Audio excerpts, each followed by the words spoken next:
तो आज की वीडियो मेरी सब लड़कों के लिए है, उन लड़कों के लिए है जो शादी के लायक हुए बैठे हैं।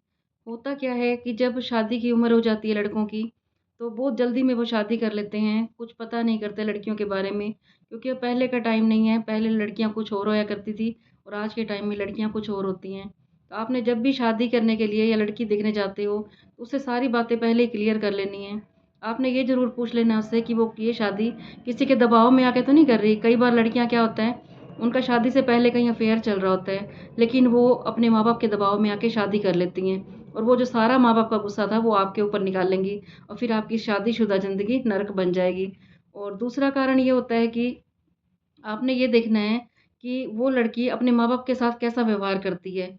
कई बार ये होता है शादी से पहले लड़कियाँ अपने माँ-बाप के साथ इतना बुरा व्यवहार करती हैं, ऊँचा-ऊँचा बोलती हैं, उनकी रिस्पेक्ट नहीं करती। तो जो अपने माँ-बाप की रिस्पेक्ट नहीं करती, सोचो वो आपकी क्या रिस्पेक्ट करेंगी या आपके पेरेंट्स की क्या रिस्पेक्ट करेंगी। तो आपने इस बात का भी ध्यान रखना है। और जो तीसरी बात है, वो आपने ये ध्यान रखनी है कि वो लड़की कहीं नॉन-वेज तो नहीं खाती। कई बार क्या होता है, लड़के वाले होते हैं वेजिटेरियन और लड़की आ जाती है नॉन-वेजिटेरियन। तो नॉन-वेज खाना भी ऐसा होता है कि वो लड़की छोड़ नहीं सकती और इस बात पे फिर लड़ाई-झगड़े होते हैं, क्योंकि उसे रोज़ नॉन-वेज चाहिए होता है और आप होते हो वेजिटेरियन। तो आपने इस बात का भी पता कर लेना है।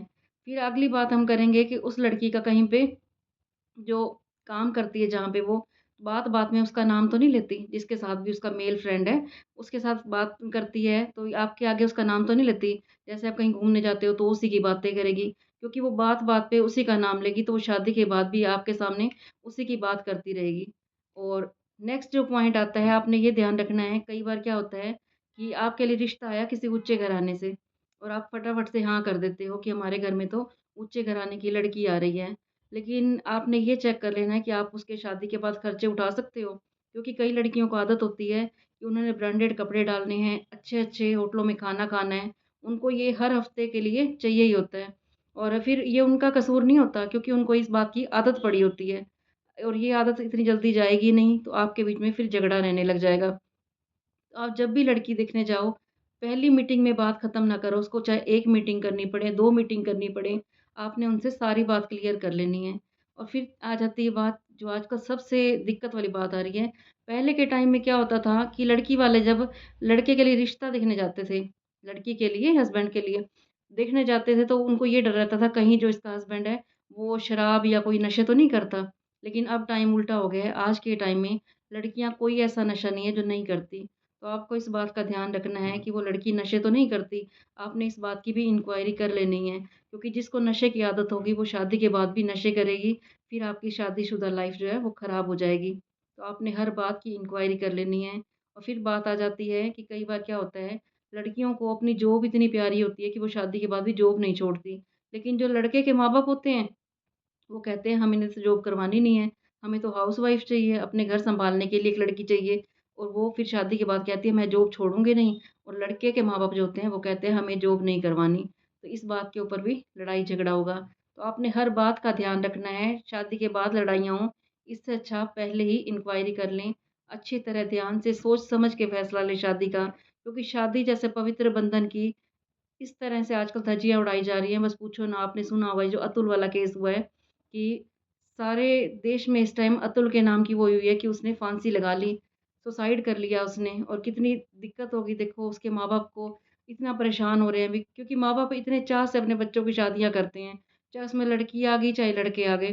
तो आपको ज़रूर इस बात का ध्यान रखना है, कहीं आपकी शादीशुदा ज़िंदगी नरक ना बन जाए, तो आपको बहुत सोच समझ के फैसले लेने हैं। फिर क्या होता है कि कई बार लड़कियाँ ऐसी होती हैं कि वो शादी के बाद कहती हैं कि हम तो बच्चा पैदा नहीं करेंगी। लेकिन जो लड़के के माँ-बाप होते हैं, उनको अपने बच्चे से उम्मीद होती है कि शादी के बाद हमारे घर में छोटे बच्चे आएँगे, हमें भी अपना पोता खिलाने का मौका मिले।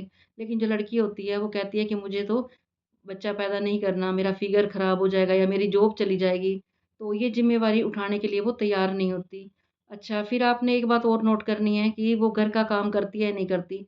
कई बार लड़कियाँ ऐसी होती हैं कि वो घर का काम नहीं करती, वो कहती हैं हमारे घर में तो नौकर-चाकर लगे हुए थे, हमने तो आज तक काम किया ही नहीं, तो हम यहाँ पे भी काम क्यों करें? फिर उनके घर में लड़ाई-झगड़ा रहने लग जाता है। तो आप जब भी लड़की देखने जाओ तो सारी बातें आपने क्लियर कर लेनी है। कहीं वो नशा तो नहीं करती, कभी वो बच्चा पैदा करने के लिए मना कर दे, क्योंकि आपकी शादी के बाद लड़ाइयाँ हों, इससे अच्छा आपको पहले ही क्लियर कर लेनी है। वो किसी नशे की आदी तो नहीं है, या उसका शादी से पहले कहीं अफ़ेयर तो नहीं है। फिर शादी के बाद होता क्या है, सारी ज़िंदगी के लिए लड़के और लड़की को ही भुगतना पड़ता है। और ये जो 7 जन्मों का रिश्ता था, ये 7 दिन भी नहीं टिकता। 7 महीने बाद तलाक हो जाता है किसी का 7 साल बाद तलाक हो जाता है।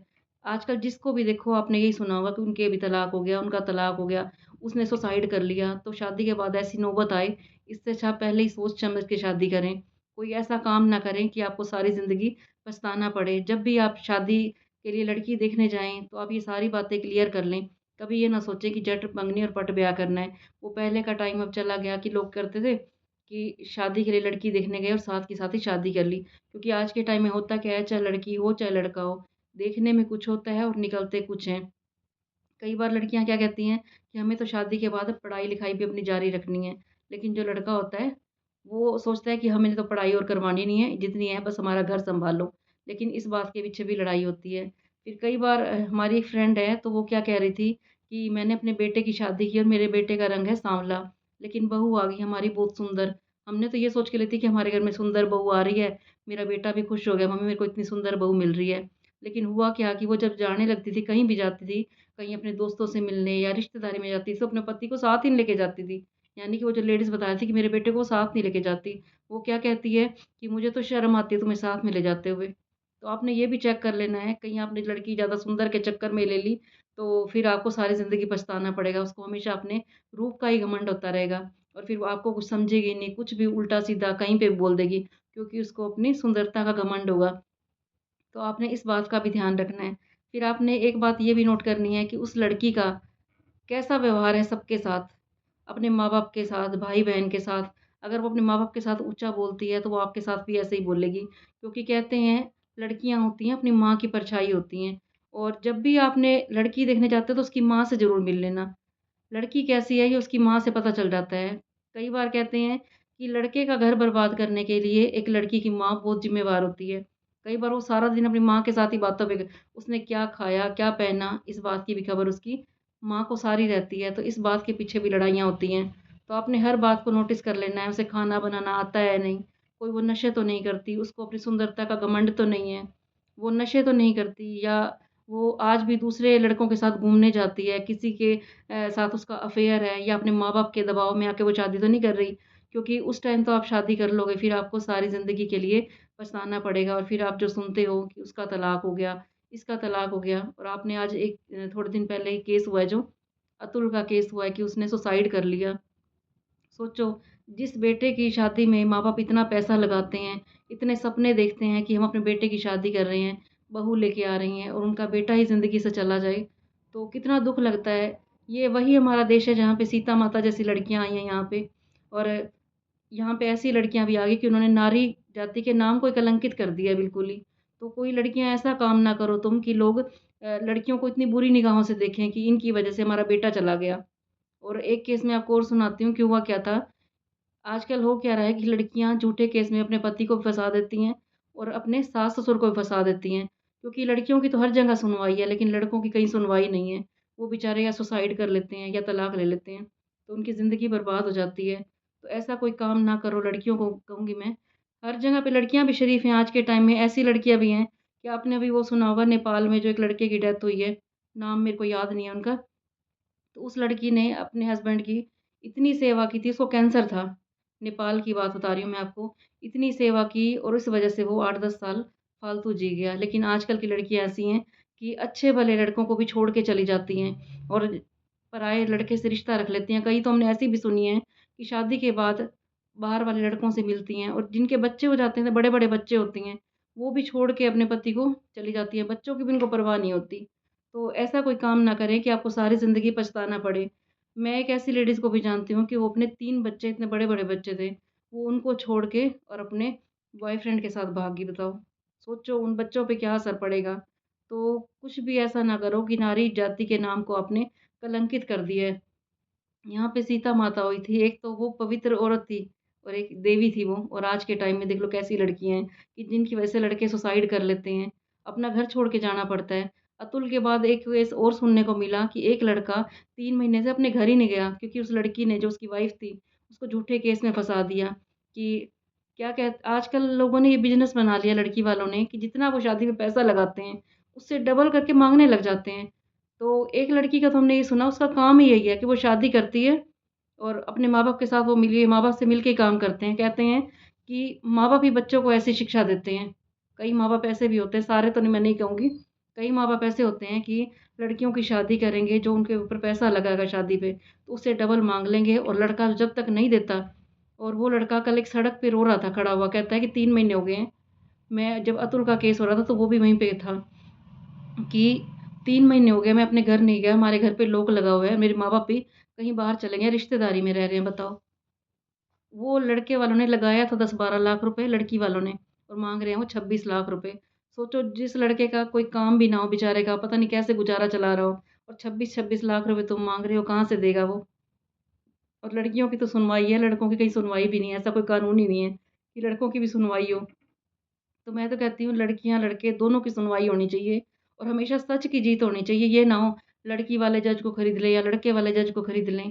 पैसे में इतनी ताकत है कि वो कुछ भी कर सकते हैं, लेकिन परमात्मा से डर के रहें। नारी जाति के नाम को कलंकित ना करें। सब लड़कियों को यही बोलूँगी मैं और लड़के वालों को भी यही बोलूँगी, जब भी आप रिश्ता देखने जाओ तो इतनी जल्दी मत करो। ये रिश्ता बहुत नाज़ुक रिश्ता होता है। अगर ये अच्छी तरह से निभ जाए तो ज़िंदगी स्वर्ग बन जाती है और अगर लड़की ऐसी मिल जाए कि जिसको पैसे का लालच हो, घूमने-फिरने का हो, नॉन-वेज को, नशे का हो, तो लड़के की ज़िंदगी क्या उसके परिवार वालों की ज़िंदगी भी नरक बन जाती है। तो शादी जैसे पवित्र बंधन का मज़ाक ना उड़ाएँ, इसे बहुत सोच समझ के करें। तो जब भी लड़की देखने जाएँ, सोच समझ के जाएँ, उससे सारे सवाल पूछें। चाहे आपको 1 मीटिंग करनी पड़े, 2 मीटिंग करनी पड़े, 3 मीटिंग करनी पड़े, उसे क्या पसंद है आप ये भी पूछें। बाद में आपकी पसंद नापसंद मिले ना, फिर बाद में आप एक-दूसरे को उलाहना देते रहो कि हमारी तो बातें मिलती नहीं है, हमारे तो विचार मिलते नहीं हैं, हमारे घर में ये है और हमारे घर में वो है। सारी ज़िंदगी आप इन्हीं बातों को गाते रहो, तो फिर बाद में कोई फ़ायदा नहीं होता क्योंकि तब तक आपकी लाइफ़ बर्बाद हो चुकी होती है। और फिर आपके पास 2 ही ऑप्शन होते हैं, या तलाक या फिर जो आजकल के लड़के सुसाइड कर लेते हैं। जिन माँ-बाप का बेटा चला जाता है, उनके पास कुछ भी नहीं रहता। जिनकी बेटियाँ चली जाती हैं, उनके पास भी कुछ नहीं रहता। तो दोनों तरफ से मैं तो यही कहूँगी कि पहले ही आप अच्छी तरह से इंक्वायरी कर लें, जो भी आपने करनी हो, एक-दूसरे की पसंद-नापसंद जान लें कि तुम्हें क्या चाहिए और हमारा घर का माहौल कैसा है। तो उम्मीद करती हूँ आपको मेरी वीडियो अच्छी लग रही होगी। अगर अच्छी लगी हो तो इसे आगे शेयर कर देना और जिसने अभी तक मेरे चैनल को सब्सक्राइब नहीं किया, वो सब्सक्राइब भी कर लेना। कल फिर आऊँगी मैं आपके पास एक और मोटिवेशनल वीडियो लेके।